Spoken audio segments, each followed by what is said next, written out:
Ina, podcast.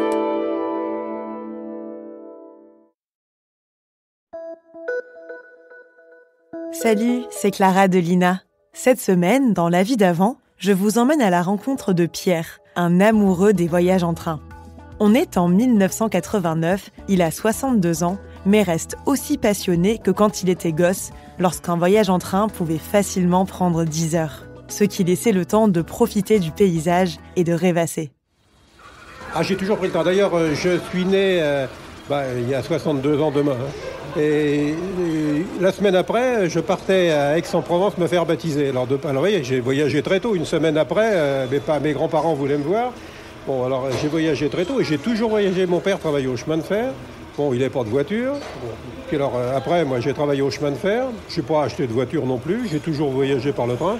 J'ai appris à conduire, mais ça me passionne pas des masses parce qu'en voiture, d'abord, primo, on a la route, on regarde les poteaux, les signaux et on regarde pas le paysage. Et quand on veut regarder le paysage, ça m'est arrivé une fois, j'ai failli me casser la figure, j'ai tapé dans une bande, je suis passé entre deux arbres, alors j'ai dit c'est terminé, je range la voiture, je reprends le train. Et le train, je le prends, quoique maintenant c'est moins facile à faire ce que je faisais il y a quelques années, c'est que je prends des petits trains, enfin des trains omnibus, je m'arrête dans des gares, je descends, je fais une boucle d'une vingtaine de kilomètres, je dors dans la ville et le lendemain je reprends le train, je vais un peu plus loin et je refais une boucle, alors ce qui me permet de voir le paysage. Et quand je reviens après, par exemple de Bordeaux à Montauban, quand j'ai fait Montauban-Bordeaux, le paysage n'est plus le même, je revois autre chose derrière. Il faut prendre le train, pas comme il y en a qui disent « je prends le train, ils mettent leur valise, ils s'assoient, ils disent c'est fatigant, on va rester 3 heures ». Mais c'est formidable ce qu'on vous donne. Il y a des gens, on les colle dans un coin avec une télé, dans un café, ils regardent la télé. C'est mieux là, ils ont autant de télé que de fenêtres. Il n'y a qu'à regarder. Oui, ça je me souviens, quand j'allais chez mes grands-parents, il y avait 10 heures de train. Maintenant, je prends le TGV, en 5 heures, je suis à Marseille. Et puis le train s'arrêtait longtemps dans les gares. Et puis alors quand on ouvrait la fenêtre, on avait des escarbilles qui vous rentraient là-dedans. J'avais les yeux avec le bout du mouchoir, on vous enlevait l'escarbille. Et puis les banquettes en bois, les souvenirs. Mais même avec les banquettes en bois, c'est pas gênant. C'était poétique.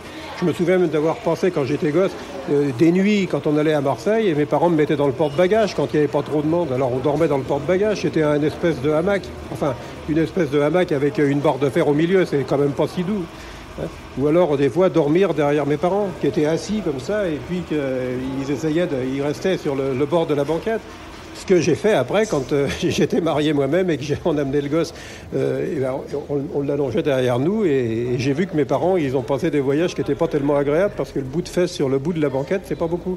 Non, ce qu'il y avait à l'époque, le chemin de fer d'antan, mes souvenirs, c'est que j'allais voir mes tantes, il fallait changer plusieurs fois de train. On prenait le train jusqu'à Nancy. À Nancy, on prenait un train pour Lunéville, un omnibus. À Lunéville, on en reprenait un autre jusqu'à Havricourt. Et à Havricourt, on prenait un petit tortillard jusqu'à Cirey-sur-Vezouze. Alors, ces changements de train, ce qui m'a toujours étonné, peut-être parce que j'étais petit, parce que j'ai retrouvé des endroits, j'ai voulu retrouver les endroits qui m'avaient captivé quand j'étais môme, et je croyais voir des grandes avenues, et j'ai trouvé des chemins qui étaient... Alors peut-être que le temps me semblait long parce que j'étais un enfant, mais il me semblait qu'on passait du temps dans les salles d'attente à attendre. Alors moi j'étais sur le quai, je regardais la loco, je regardais tous ces trucs-là, la loco, c'était quand même fascinant. Alors ça passait un certain temps, mais il me semblait quand même qu'il y avait des correspondances assez longues. Mais l'histoire de la correspondance...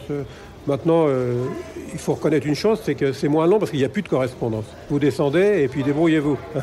Ou alors c'est un quart, et si c'est le quart, la correspondance, ils attendent le train et ils partent. Mais dans le temps, il y avait des trains pour des tas... Il y avait des tas de petites lignes qui ont été supprimées, mais vous preniez des trains pour aller n'importe où. Et c'était très drôle parce qu'il arrivait bien souvent, par exemple dans la Sarthe, il y avait Montmirail-Melleret, une petite gare. Alors vous descendiez à la gare, et hop, vous aviez vos bagages. Et pour aller au petit village qui était desservi, il fallait faire 3 km. Et il n'y avait rien. Alors on faisait 3 km avec... Alors c'était épique. Alors il valait mieux avoir des sacs pas tellement lourds. Mais à l'époque où on voyageait, on avait des sacs assez lourds. Parce que quand on partait pour 3-4 jours avec toute la famille, le père, il s'en est payé des pauvres, des valises, le pauvre. Non, je vois...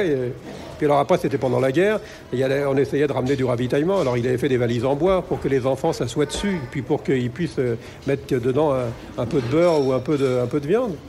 Mais ce qui n'empêche pas que le chemin de fer a toujours et garde toujours pour moi une fascination que je... puis il faut reconnaître une chose aussi, c'est que le ciel a bien fait les choses. Je suis né entre 2 voies de chemin de fer.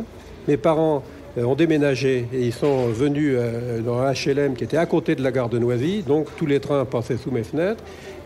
Après, il y a eu le bombardement, donc je suis parti à Paris pendant 1 an. Et quand on est revenu, mes parents ont pris un pavillon qui était entre 2 voies de chemin de fer. Et quand je me suis marié, la première maison que j'ai trouvée, c'était en face de la gare de Noisy, où je vois passer tous les trains. Si bien que toute ma vie, j'ai vu passer les trains sous mes fenêtres. Et quand il y a eu une grande grève, la grève en 47, plus de trains passaient. Pendant un temps, pendant une dizaine de jours, j'étais un peu déphasé parce que j'entendais plus rien. Et ça m'a toujours fait ça, c'est que ayant une maison à côté d'une voie ferrée, chaque fois que j'étais au bout du monde, à côté d'une voie ferrée, je me dis, il y a le lien. Hein, et ça a toujours, la voie ferrée a toujours été pour moi, je sais pas, c'est une espèce de Saint-Christophe. Il y a la voie ferrée, je suis chez moi. Hein, j'ai qu'à prendre un train, j'arriverai toujours chez moi. Moi, je descendais tout le temps dans le buffet, enfin les hôtels près des gares. Mais il y avait une ambiance hôtel de gare, c'est pas pareil. Il y a encore dans les grandes villes un hôtel de gare, à Toulouse par exemple, ou à Rouen. Bon, il y a des gens qui arrivent toute la nuit. Alors vous avez du raffut dans les hôtels. Le gars, il arrive à 2h du matin, il prend une douche, il ouvre le truc des water. Bon, alors ça, il faut aimer. Hein. Pour aller en vacances, c'est pas là qu'il faut aller. Mais c'est une ambiance hôtel de gare. L'ambiance buffet de gare, il y a encore quelques-uns, mais ça s'est perdu un peu parce qu'il y a des buffets de gare qui sont qui sont devenus des self-service. Mais il y a encore il y en a certains qui ont gardé le décor, qui est pas mal. Mais enfin, c'est plus tout à fait le décor train de plaisir, grand luxe. Hein, c'est autre chose. C'est comme le Venise, le Orient Express, là. On recrée, on essaye de retrouver un climat, mais l'âme n'y est plus, quoi. On joue mais c'est plus le. Alors le buffet de gare, il y a les nostalgiques, les anciens, mais je reconnais. D'ailleurs, quand j'étais môme, le buffet de gare, on n'y allait pas. On se tapait un bout de tartine sur le quai, le sandwich, le bout de saucisson. Je rêvais des buffets de gare. Et c'était réservé à une certaine classe. Je dis pas une élite. Hein, il fallait avoir de l'argent. Hein. C'est pareil, le gars qui se tapait les wagons-lits, c'était pas pareil. Hein. Mais ça me gênait pas. Moi, le train, c'était pas forcément le wagon-lit et faire le transsibérien ou autre. Ça m'est égal. Moi, je veux bien faire le transsibérien, mais c'est pas un de mes rêves. Parce que quand les gens me disent je voudrais bien prendre le transsibérien, je dis mais prenez donc le Paris-Marseille, ou prenez donc le Paris-Menton, ou Paris-Bordeaux et regardez par la fenêtre. Il y a des choses. Voilà, maintenant, vous ne verrez plus vos trajets en train comme avant. Merci d'avoir écouté cet épisode. S'il vous a plu, partagez-le et abonnez-vous pour ne rater aucun nouvel épisode. Je vous retrouve la semaine prochaine pour une nouvelle rencontre dans la vie d'avant. En attendant, vous pouvez écouter d'autres récits en archive sur Ina Podcast.